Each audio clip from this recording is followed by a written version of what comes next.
We are discussing the prophecies of Daniel 7, the four beasts, which emerge out of the rubble of the world wars, Wars 1 and 2. So far, we have talked about the lion with eagle's wings, the alliance between Great Britain and the U.S. We also saw the emergence of the 4 feet of the bear alliance, the powerhouse of Russia, China, Iran, and North Korea. So now we will continue with the third beast that comes out of the world wars. In Daniel 7:6, we read about the leopard. Daniel 7:6. After this I beheld, and lo, another like a leopard, which had upon the back of it 4 wings of a fowl. The beast also had 4 heads, and dominion was given to it.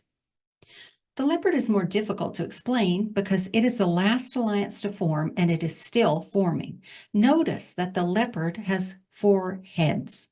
In order to explain this, we must refer to John's prophecy in Revelation 17, the prophecy about Mystery Babylon.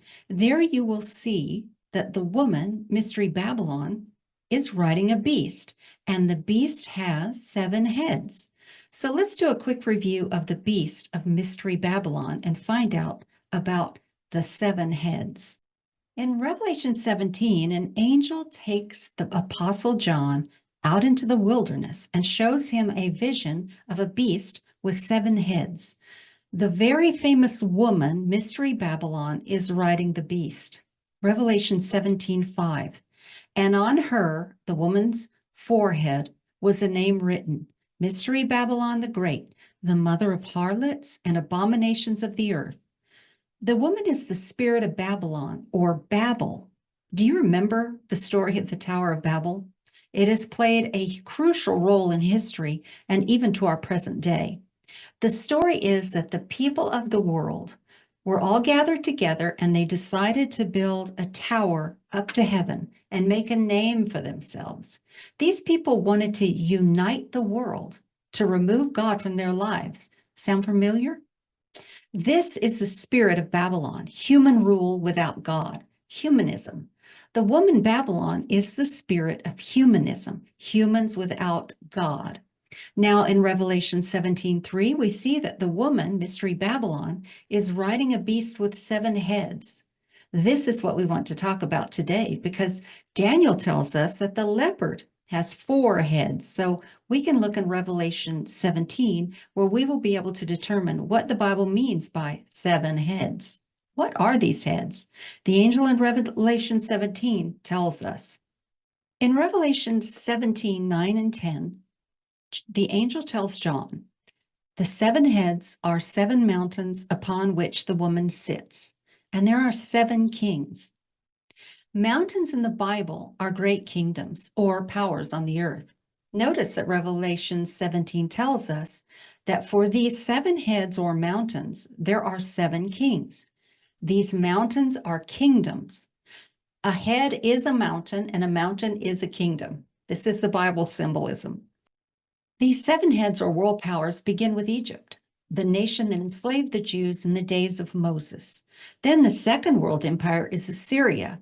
Then Iraq, at that time known as Babylon. Then the 4th is the Medes and the Persians, now known as Iran. And then the Greek Empire of Alexander. Alexander the Great conquered all the territory from Greece to India. This area of the Greek Empire is now known as the Middle East. The 6th empire is the Roman Empire, and this is essential to our current day Europe.